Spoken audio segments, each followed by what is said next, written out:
This incident happened last week. I just finished up my summer classes, so now I have time to share this with you guys.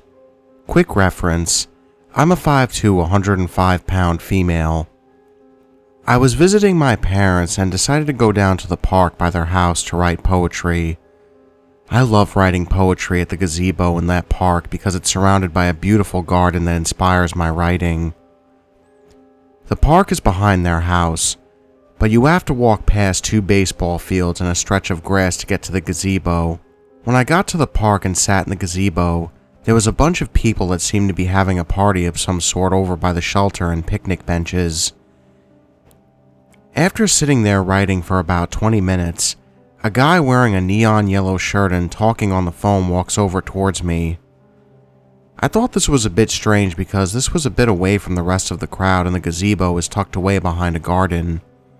The park is big enough that to come over specifically in my direction was a little strange. He was speaking Spanish and I know some Spanish, but I only heard bits and pieces of what he was saying because it's hard for me to keep up with a native speaker. Whenever I speak Spanish with someone, I usually have to ask them to slow down a little, so naturally, I didn't catch all of what he was saying, but he kept saying, "Blonde girl.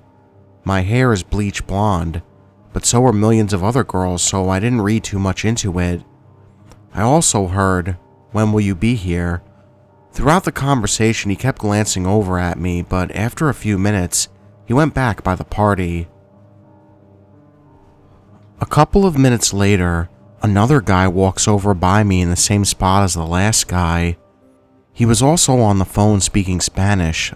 Like the previous guy, I only caught bits and pieces of what he was saying, but he also kept saying, "Blonde girl." This raised some red flags, but neither of these guys looked frightening. They were both very handsome and clean cut, so they didn't send off any creeper vibes. After a couple of minutes, he also went back to the party. About 30 minutes went by and I noticed the party was clearing out. At this point, I was the only one left in the park. I had to go to the bathroom, so I got up and started walking towards the restrooms. I saw a rusty dark blue truck sitting on the entrance of the park. It was just sitting there, idling, so I thought it was weird that it was not going anywhere. As I got closer, it pulled away and turned right. After that, I didn't think anything of it. I went to the bathroom and headed back to the gazebo to continue writing. A bit later, I lifted up my neck to scratch it because it was feeling stiff. When I looked up, I saw the same rusty blue truck sitting in the parking lot in the space that was closest to my location, but was facing the far exit, so I only saw the passenger side of the truck. At this point, it wasn't dark out, but the sun already began to set. From where I was, they were close enough that I could tell there were a few men sitting in the truck. The passenger side window was down and the guy in the passenger seat was looking in my direction, and he was wearing a neon yellow shirt. I looked closer and noticed it was the same guy who was talking on the phone, who kept saying, "Blonde girl," and asking, "When will you be here?" I picked up my notebook and started walking quickly back on the stretch of grass past the baseball fields that leads to my parents' house. As soon as I started to walk away, the truck started driving too. It looked as if it was going towards the far exit, but as I kept walking, it turned around to go towards the other exit where they were at idling earlier. From where I was, I could get a full view of it, so they certainly had a full view of me as well. I started to walk faster as they started driving faster as well. They turned left, which was the direction I was walking. We were parallel, with maybe about 50 feet of grass between them and me, so they wouldn't have been able to get to me unless they got out on foot. The speed limit on the road is 40 miles per hour, but they had to have been going about 20. The guy in the driver's side kept peeking his head out and staring at me, so I was afraid they were going to park the truck and get out on foot. They finally went under an overpass around a curve and were no longer visible. Maybe I'm thinking too much into this, and I'm sorry if it's not as creepy as the other stories on this sub, but I can't help but feel stalked, and that they were planning something and figured I wouldn't understand any Spanish when they were talking by me. I'm not entirely sure what to think of it, but my gut tells me that these guys weren't entirely harmless.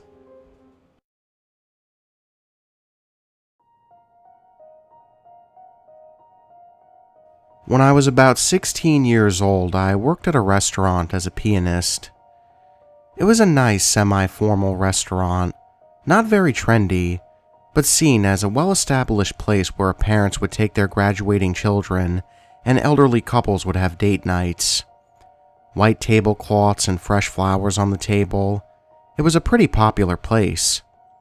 It was a great gig, and my parents would drop me off in the evenings twice a week. It was in an older part of town, the kind of place where you don't go walking at night. We have car guards in most South African cities, and while there are sometimes dodgy guys trying to make some quick drug money because they found a reflective vest in the trash, my restaurant had a wonderful guy. His name was Daddy, and he was a huge dude from Zimbabwe. He'd always walk with me up the path when my parents dropped me off, and come tell me when my parents had arrived to pick me up. Part of my pay was a free staff meal, and on this occasion my mother had decided to come in early with me so we could eat together. As we walked in, the owner immediately saw me and dashed over to us, clearly bursting to tell me something. Apparently, earlier that day, a man had come in and asked if the pianist had started at 8 tonight as usual. The owner, Paul, had confirmed yes, and asked if he wanted to book a table. He'd said no, and Paul had asked why he had inquired. The man informed him that he had a dream, and he was going to come and marry the pianist. The pianist was his soulmate, and he wasn't going to miss out on this chance to let her know. Quite bewildered at this information, and thinking maybe a friend from school was playing a joke, I'd asked what the guy looked like. I remember Paul trying to put it nicely. Well, he was sort of short, 30-ish, plump, long hair. He had a hat on. I had no friends who matched this description, and at this stage I was the only female pianist at this establishment. So my mother and I were quite weirded out. We sat down on the closed-in balcony to order, right by a big window. It was about 7:45, quite dark outside, and I was getting ready to leave the table to start playing, when a movement in the shrubs outside the window caught my eye. "Mom," I whispered, and she looked over to where I had jerked my head. There, skulking outside the window and watching us, was a short, very overweight guy. He was wearing all black, with a dirty black trench coat and a black fedora. He had long, dark, stringy hair and a large silver cross hanging around his neck. It was a sickening, horrible feeling realizing he was watching me. I don't know if it was mostly because I was pretty young and sheltered, but realizing that this strange man knew who I was, what I looked like, thought about me, wanted to marry me, made me almost feel dilapidated with fear. My mom, however, quickly realized that while I was in the view of the window, she wasn't. She told me, "Stay here," and got up and left the table, staying out of view of the man. She went to the manager and got him to phone Daddy on his cell phone. We were sitting towards the back of the restaurant, and Daddy was on the street. After about a minute of me sitting there, pretending not to notice the beady-eyed, sweaty-looking man outside, I saw the light of Daddy's torch bouncing off the hedges.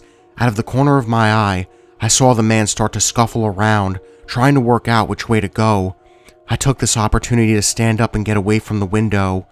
I sat in the back until Daddy came in to tell me it was okay to start playing. They never told me whether he ran away or had to be removed, or what exactly happened. They wouldn't tell me any details, which sort of made me more apprehensive. Daddy just said that he wouldn't ever let him back in. He told me that he drove a rusty, red small car. I'd later find out it was a really old Fiat Uno. I found out because every 2 weeks or so, on one of the nights I was working, it'd be parked down the street, far enough away from the restaurant that Daddy couldn't make him leave, sometimes even around the corner or out of sight until we were driving home. I knew the sound of the car, the ratty old exhaust pipe.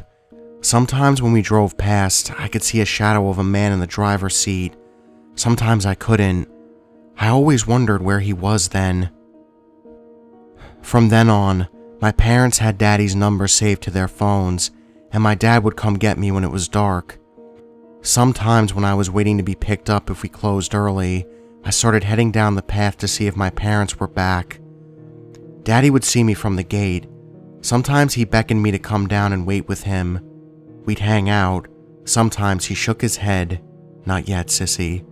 That's when the car would be down the street. I never really saw the man again, so there was never really anything I could do about it. It was always in the back of my mind, though. I continued to work until my final year of high school, and I quit when Daddy moved back up to Zimbabwe. So Daddy, my friend and protector, thank you, and creepy black fedora stranger in the rusty red car, let's not meet. I am a 28-year-old male, but when this happened I was about 23. I worked at a mom-and-pop's pizza shop in Northern California. It's a small farm town and has a few suburbs near it. I kind of did everything since I knew the family. They trusted me running things while they were gone. This night, though, I was working deliveries and got the weirdest one of my life. Everything seemed fine when I took the order. The lady ordered anchovies on her pizza, and I always think people who order that are weird as it's shit. She made a point to tell me the pizza had to be hot when it got there or she wouldn't pay for it. So I get the pizza and throw it in the warmer and drive to her house before any of my other deliveries. I'd like to tell you guys that her house was creepy and run down, but it looked like your average one-story new housing development home. I rang the doorbell and put on my fake-ass customer service smile. As soon as she opens the door, I knew this was going to be bad. The haggard old lady who looked like she was a smoker of 50-plus years looked me dead in my eyes and said, "It better not be hot or I'm not paying like I told you over the damn phone." "I understand, ma'am. I made sure to stop by your place first even though it was last on my list." "Bring it in and set it on the table." She said this, and now I normally didn't go inside customers' homes because I read way too many stories on No Sleep and Let's Not Meet. But at this point, I'm just wanting to kill her with kindness and see where this will go, so I say, "No problem. I also brought cheese and ranch for you if you need it." As soon as I opened the bag, she grabbed the box and her hand was on the bottom of it, just rubbing it. "It's not hot enough. You fuckers do this every time and I'm not paying for this shit. Not a single dime." One thing I have an issue with is my mouth. I don't know when to just shut up and try to understand where people are coming from. "Look, lady, your house is a 5-minute drive from our shop and I stopped by your place first. There is no way that your pizza is cold. If you refuse to pay, you're going to be 86th and I'll note it on your account." She immediately walked into her kitchen and came back out. She had old pizza from a few weeks prior she had ordered from us and threw it at me. "Take your fucking pizza and get out of my house. You're the devil." She yelled that at me and kept calling me Satan and the devil. Again, my mouth has no filter and I can't control it. I try, but I fail every time. As I'm closing the bag and laughing about how much I hate my job, I tell her, "Alright, ma'am, you will not be able to order pizza from us again. I hope you have a great day. God bless you and your house." She kept following me outside to my car, screaming, "You are the fucking devil!" And there are families out there just watching this go down. So I get into my car and start driving. Once I'm back, I tell my manager what happened, and she told me that that lady had already called in and screamed to her about what happened. Her story was that I cussed her out and got her order wrong. My manager shut her down and said I'd never do anything like that. But here's the weird part. She whispered into the phone to my manager and repeated, "Send him back, send him back, send him back." She called once a day for almost 3 months just whispering this to whoever answered. She started driving by the restaurant and yelling, "The devil works here! You're all going to hell!" Now, I wasn't scared, I was just pissed and wanted to retaliate, because I can't tell you how many times she tried to follow me back to my apartment when I got off work. One night, I pulled over and got out just for her to stop her car in the road with her lights on, yelling, "The devil is here!" After this, I jumped back in my car and sped off. Luckily, after 6 months of dealing with this lady, I find out she was schizophrenic and bipolar and hadn't been on her meds. Her daughter put her in a care home, but when she was cleaning out her house, she saw that her mom had pictures of me all over her bedroom wall with the word, yup, you guessed it, devil, written all over it. She found me and explained everything to me, and that was the end of it all.